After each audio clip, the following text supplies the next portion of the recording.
Boom. What up, ladies and gents? We get to talk about my favorite topic, sales and marketing, on my favorite day of the week, SHIT. So happy it's Thursday.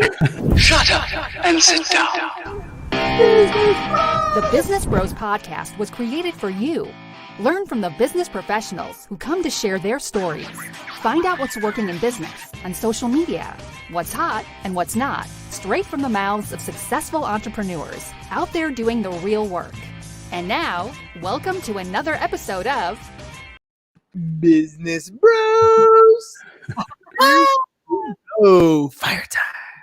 Yes, it is fire time. So all you business pros, before we jump into the show, just a quick reminder to please subscribe on whichever platform it is that you're listening to us on today. Give us a like, give us a follow, subscribe, and drop a review. Help other like-minded business owners find value from our awesome guests while we rise up in those podcast rankings. We will sincerely appreciate every single one of you for that.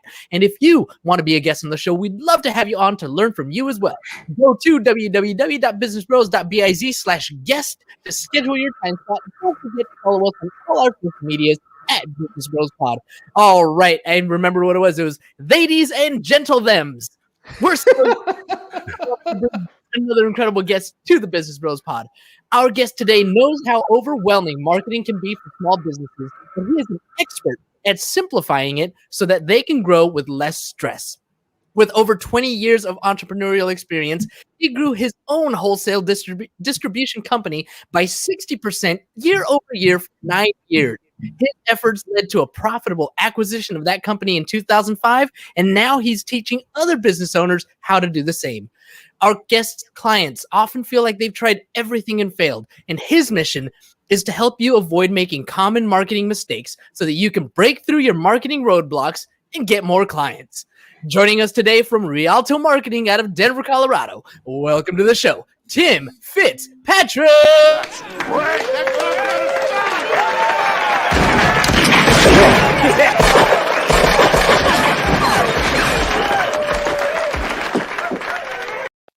Woo! All right, I'm having fun already. Oh, dude. And that's just the beginning. We're going to try something a little bit different to get to know you right off the bat. So we're going to do what most people would call a lightning round here. I'm going to ask you a couple questions. Just answer whichever one you like. All right? So here we go. James, we're going to hit 30 seconds on the clock. You ready? And then you got to let me know when it time's up. All right? So ready? 3, 2, 1, go. All right. Best way to eat eggs? Fried. Favorite superhero? Wolverine. Nice. Cabin by the lake or beach house in the city? Cabin by the lake. Best carnival or fair food? Oh, that the pink popcorn block. Lord of the Rings or Game of Thrones? What was that? Lord of the Rings or Game of Thrones? Lord of the Rings. Coffee or tea? Tea. Popeyes or Church's chicken? What do you think? Popeyes or Church's chicken? Popeyes. Have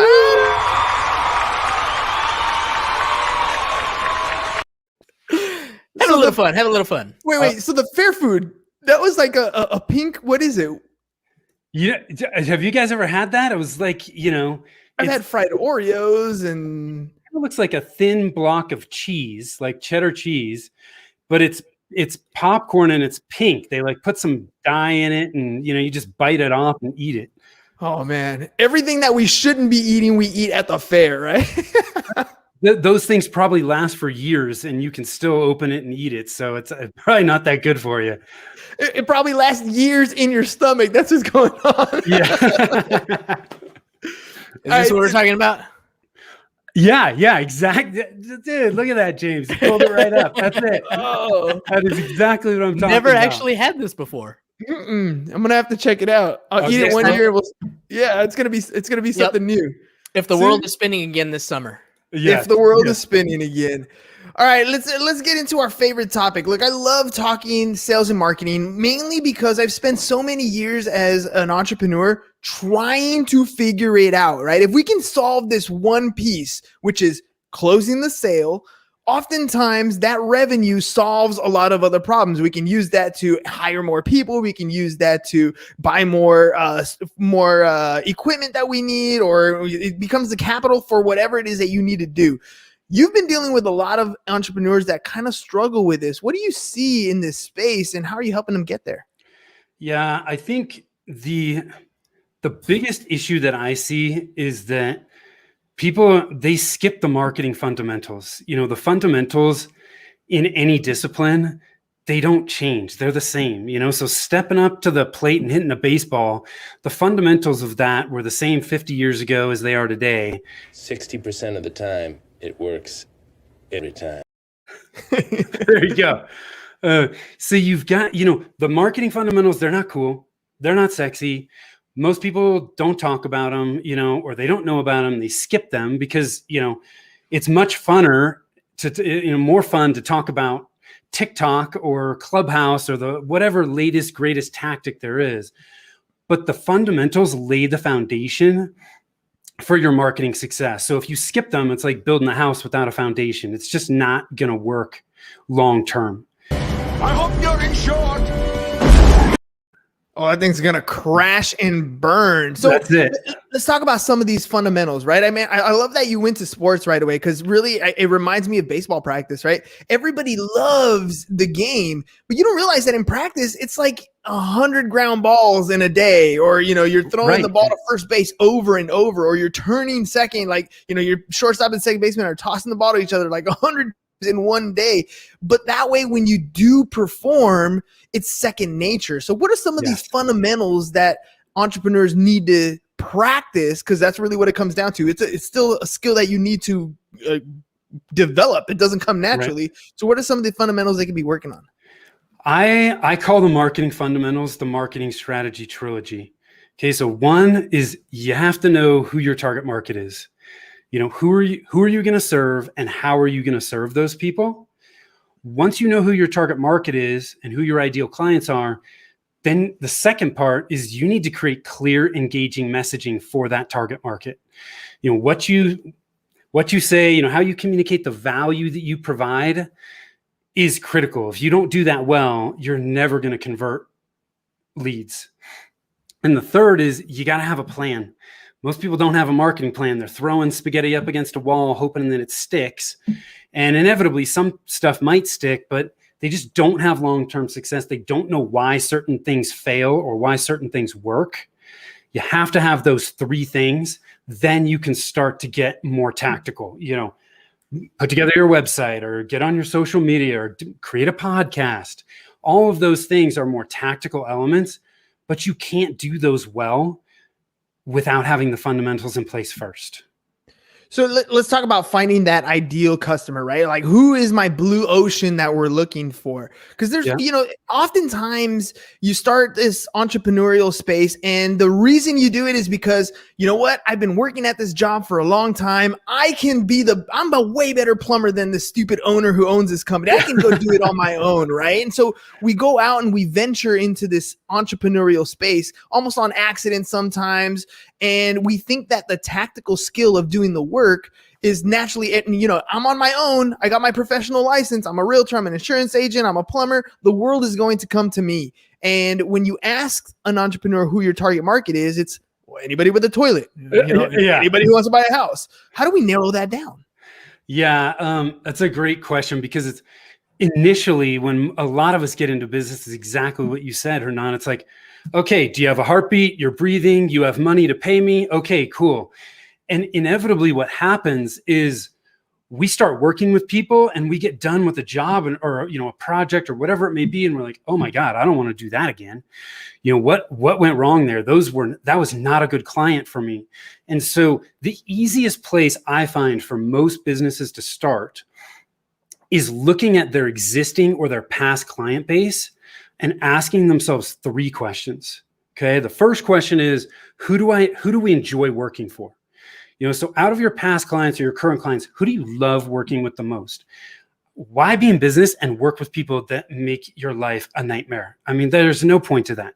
So look at that first. The second thing is, who are your most profitable clients? We have to make money if we want to stay in business. Okay. And then 3, who do we do our best work for? If your ideal client, if you can find those ideal clients that you love working with, that you do your best work for, that are profitable, your business is naturally going to grow. You're going to get more referrals because you're doing great work for people. They love it. They're going to do repeat business. You're going to be making money because they're profitable, and you're going to love it because you like working with those people. Start there. And then that group of people that you can answer positively to those 3 questions, that's where you start to dig in and look at the demographics and the psychographics. And when you do that, inevitably 1 to 3 ideal client groups comes from that larger group. And Now, if you know what you're worth, now go out and get what you're worth. That's right. Rocky's got it down. So, it's when you look at the demographics, it's, the numbers, age range, do they live in certain areas? Do they live in, is their house, $500 to $1 million, right? If it's B2B, they might be in certain industries, have certain positions, those types of things. Well, let's cover on that because what you're saying here essentially, right? And I hope entrepreneurs can hear this. If you have a book of business and you wake up in the morning and you're going out to do some work and you're hating it, you're like, oh, I don't want to deal with this customer, right?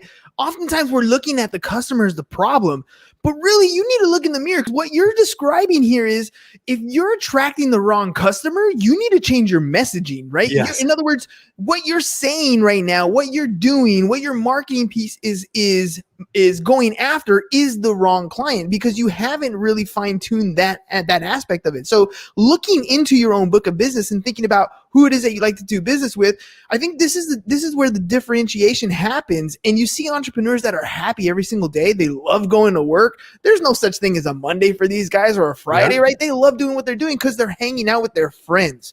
Their clients become their friends, and it's not by accident that that's happening. The way you're describing it here is they're intentional. They're literally skills I've acquired over a very long career. Liam has it right, exactly right. Yes. So you've identified that I want to work with these kind of people. And so now that you've identified the type of person, now we can start looking at some of the details of this person. This is where you're talking about the demographics and all these other things, right? So once we've identified this person, are we supposed to look at some of the characteristics of this person? Are we supposed to look at something, numbers wise, like income wise? What are we looking for once we identify that client? Yeah, it could be, right? It just depends on the business that you're in and who you're serving.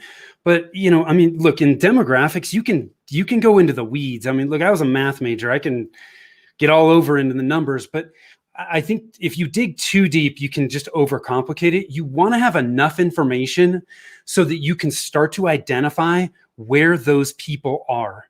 Where are they online? Where are they offline?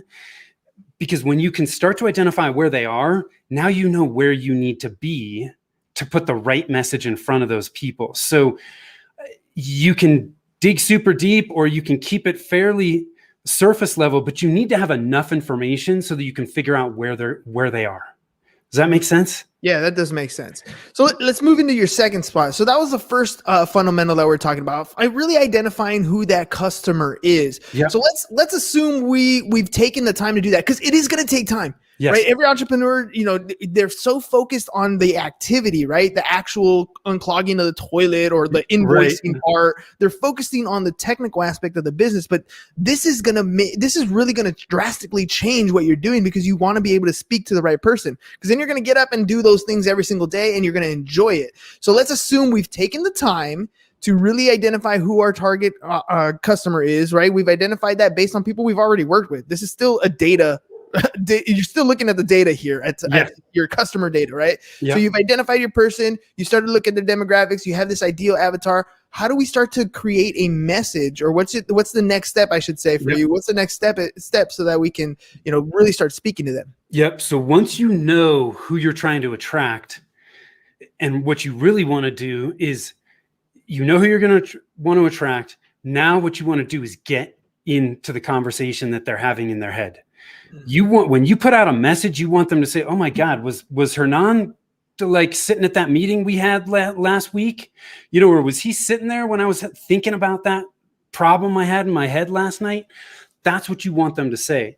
And the what we use a storytelling framework to create messaging. Okay, I did not create this. It was popularized by a company called StoryBrand by Donald Miller. It just, when this was introduced to me, it just clicked. It made perfect sense to me, because what he says is, look, you've got to take this framework where you can invite your customer into a story where they are the hero and your business is the guide. And when you do that, you have this framework that you're not recreating messaging. Every time you need to create a marketing message, whether it's an email or something on social or what we're doing right now, okay, you go back to the framework and you just pull bits and pieces, and that allows you to create clear, consistent messaging over time that's going to engage that target market. But you can't even create that messaging until you understand your target market, which is why that target market is so important. But so if you want, I mean, if we have time, I can run through the framework real quick if you want. Let's do it. Let's do it. So think about most movies. There's a main character or hero. They have a problem. They meet a guide that gives them a plan, calls them to action so they avoid failure and they reach success. So let's think about one of my favorite movies is the original Point Break. Don't fault me, guys, okay? So Keanu Reeves, right? He's a green FBI agent. Problem, band of bank robbers called the ex-presidents that are robbing banks in Southern California. The guide is his partner, Gary Busey, who's been there, done that. He's been an FBI agent for tens of years, right? His plan is, Keanu, I think that the ex-presidents are surfers. You need to learn how to surf so that you can meet these guys and get to know them and infiltrate this group of guys. So the call to action is, I'm going to go learn how to surf so that hopefully we avoid failure, the ex-presidents get away, and we reach success, we catch them, and they get locked up, okay? So we just take that same framework and we put it in our customers' perspective. So our customers, what do they want as it relates to what we do? What's the problem that they have that we can uniquely solve? How can we position ourselves as the guide? We position ourselves as a guide by showing credibility and authority, testimonials, certifications, those types of things. And guides have empathy. We understand exactly what it's like to be in your shoes because we've been there. So we need to put empathetic statements in our marketing. Then we need to tell them what it looks like. What's the plan? What steps am I going to lead you through to get you from where you are to where you want to be? And then I have to call you to action. And then I've got to paint the picture of what's failure look like. If you don't work with us, what issues or roadblocks are you going to continue to run up against? And what does success look like? We have to paint the picture of what success looks like. So we talk about the benefits and the results that they're going to experience and how that's going to change their life. And then every time you need to create a message, you go back to the framework. That framework is super powerful. Donald Miller's book, by the way, StoryBrand, it's a great book. I'm gonna give you another one, and I don't know if you read this one, and I forgot the author's name, but it's called A Hero's Two Journeys.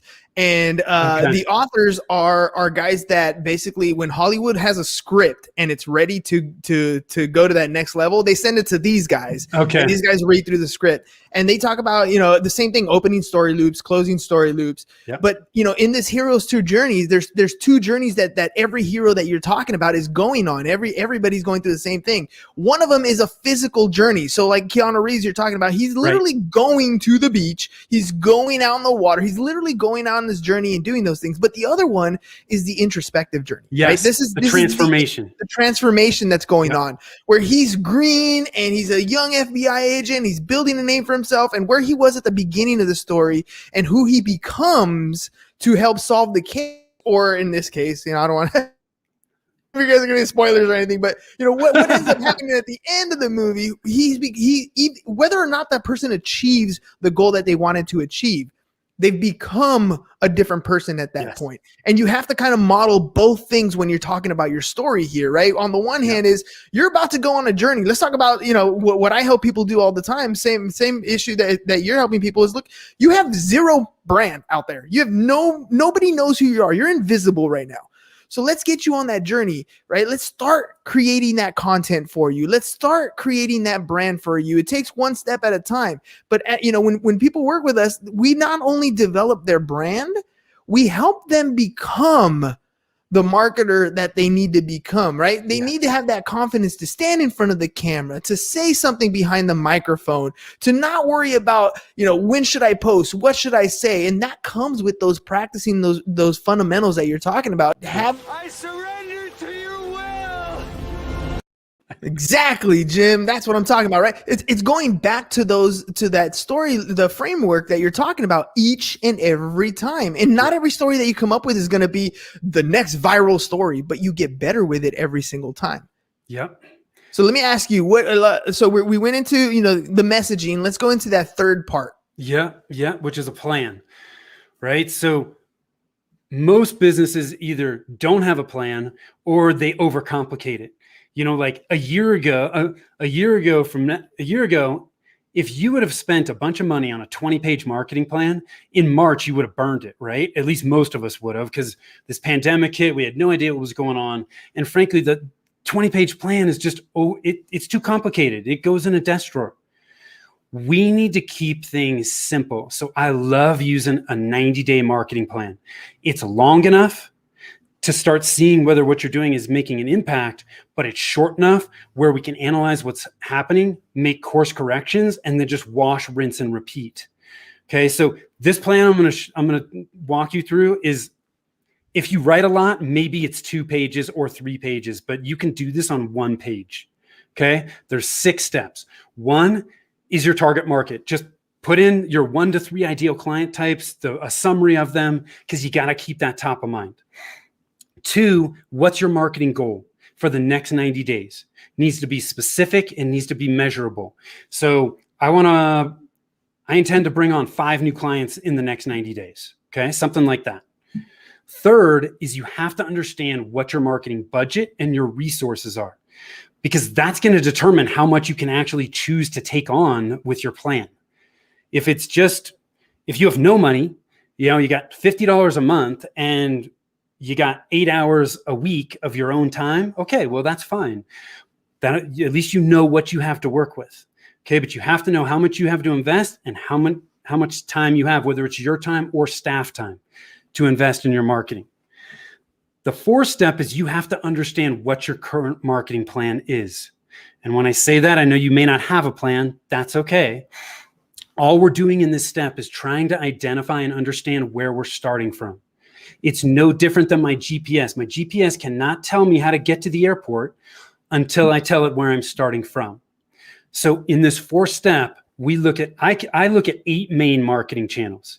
Okay. 1 is your strategy or those fundamentals, your target market and your messaging. If you don't have that dialed in, you got to do that first. Then you've got your website. You have content marketing with, blogs, videos, podcasts, whatever it may be. You have search engine optimization, right, which is helping you show up in search results. Social media marketing. You have email marketing, paid advertising, so Google ads or Facebook ads, and then offline marketing, direct mail, networking, in-person speaking, things like that. All I want you to do in this 4th step is just write down what you have done and what you continue to do in your marketing. In the 5th step, now you're going to look at those 8 channels and you're going to outline what you're going to focus on in the next 90 days. Okay.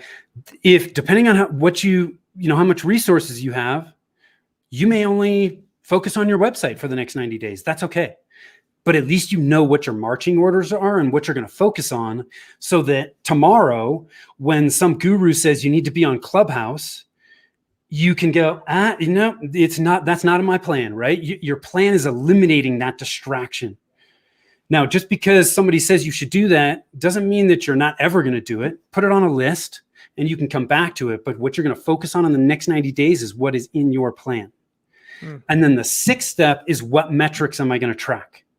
Keep this high level. Okay. Look, the most important numbers, as far as I'm concerned, with your marketing is how many leads are you generating and how many of those leads are then converting into customers. The rest of this stuff, how many people went to my website? Who cares if you're not generating leads? That's where you get that whole. I don't think it means what you think it means. Exactly, right? That's where you get the whole idea of the vanity metrics, right? It's Yeah. cool. It's cool that you have a lot of followers on Instagram. It's amazing that you're growing on Clubhouse. It's great that you get a lot of views on TikTok. That's awesome. Congratulations. How's it affect? I didn't think you had it in you. Right? How's it affecting your bottom line? It's really what it comes down to. Like, That's it. Look, we say this all the time on our podcast. Your number one purpose in life is to be of service to others, but your number one purpose in your business is to make a profit. And if you're not closing those sales, then you have a hobby. And a hobby is completely different than a business. It's fun. It's cool, right? People are seeing, you get your ego lifted. You get those endorphins dropped every time you get a like or, a little comment here and there. Yeah. But how much of that is converting into a sale? Any secrets on, taking those leads and then converting them to a sale? Like, let's say you do have a good hook. Let's say you do have a good story. Let's say you do get somebody to sign up for stuff. Dude, I almost had you. That's what we're worried about, right? We're worried about it's close. How do we get them to that next part? How does the guide help them close the deal? In my opinion, if your messaging is really strong, you shouldn't have to work too hard to make this happen, right? If your messaging is on and you're not closing deals, I think it has to do with your offer. There's something wrong with the offer that you're putting out there. But you shouldn't have to overcomplicate this, right? It's either your hook, your story, your messaging, or your offer. That's where you're going to run into problems. If you're not price is wrong, bitch. That's right. That's what it comes down to. You're right. I mean, it could be the offer, but here's the thing about marketing itself, right?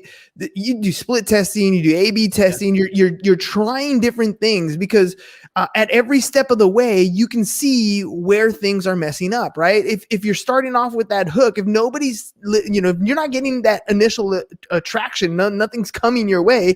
Well, maybe it's your messaging at the very beginning. Maybe it's your hook. Right. You're not grabbing that attention, or maybe you are grabbing that attention, but people aren't really listening to the entire video, or aren't going through, or aren't clicking through to your particular offer. Well, maybe then now we're looking at the story that you're offering them. Maybe your message in that story is not connecting. And if your message is connecting, well, maybe it's the offer at the end. So, but every way you're measuring as you go. Yes. And I think sometimes when we get into that aspect of that marketing thing, you're a math guy. I have a teaching credential in math as well, right? So for me, when I look at the numbers, that's cool. That tells me a story. For other people, they look at the numbers and they freak out like, holy crap, what is that percentage? What is that? What's that ratio for? I don't even know what the ratio means, but obviously I'm saying it, right? Yeah. Well, and that's why I tell people to just keep it as simple as possible. Focus on the most important numbers, because that's really, how many leads do you have coming in? Are you converting those? Because that's powerful. When you know how many leads you have to get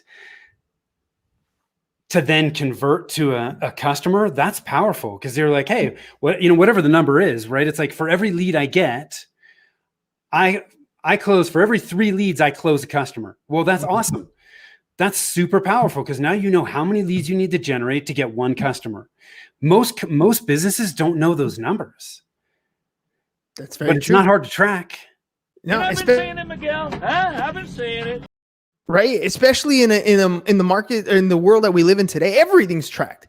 I mean, and this is why in education or working with people who have been doing this for a while, this is why it's that important, because you can do things like pixels, retargeting. We can set up our campaigns to target just the characteristics, the interests, the employment of specific target audiences that we want to go after. We can exclude negative keywords that we want, right? There's all these different things that are available today to help track that sort of stuff. The Google Analytics in itself, right? We're tracking what's working and what's not working. Yep. So if you're afraid of the numbers, you don't like the numbers, I completely understand that. That's why you need to look for somebody like Tim to come around and help you line those things up to get those things squared away.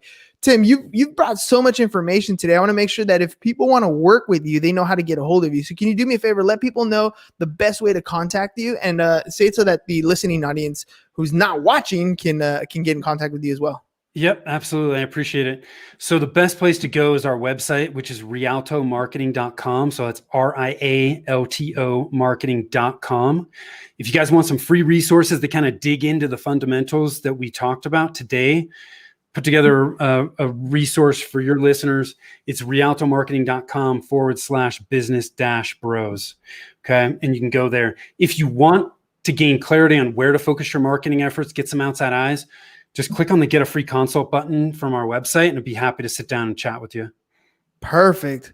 Well, ladies and gents, you heard it here. Look, that's really what it comes down to. You need to post content every single day. There are professionals just like Tim that can help you develop your messaging and your story. We offer a very similar service where we're creating content for you for an entire month. Just go to businessbros.biz/done for you. Sometimes it's a matter of you need a little bit of both. You need content. You need people helping you create a proper story and messaging, having people help you identify who your target customer is. It's up to you. You have to take an action at some point in your business career. You have to take an action, and not making a choice right now, putting it off is a step, and you're just holding yourself back. So take a step in the direction that you want to go in every single day. Get a little bit better, just a little bit, by creating some content for yourself, by really niching down and understanding who your customer audience is, and contacting people like Tim to help you get that stuff done. Tim, thank you very much for being on the show today. Really appreciate it. Take care. Of course. And ladies and gents, it is my favorite day of the week, SHIT. So happy it's Thursday, which means that now that this show's over, we'll see you again on Friday. And I know that's one of your favorite days. So we'll see you again mañana. Peace. And we're out. Thank you for listening to the Business Bros Podcast. Are you looking to get more clients or to increase your income? Hernan, the business bro, can help you generate referrals through the power of podcasting. And James, the insurance bro with Pipeline Insurance, can help you effectively add insurance to your existing business. If you are ready to create wealth today and generational wealth for tomorrow, email businessbros@seeusfirst.com to schedule a free consultation, or join the Business Bros Network, www.businessbros.biz.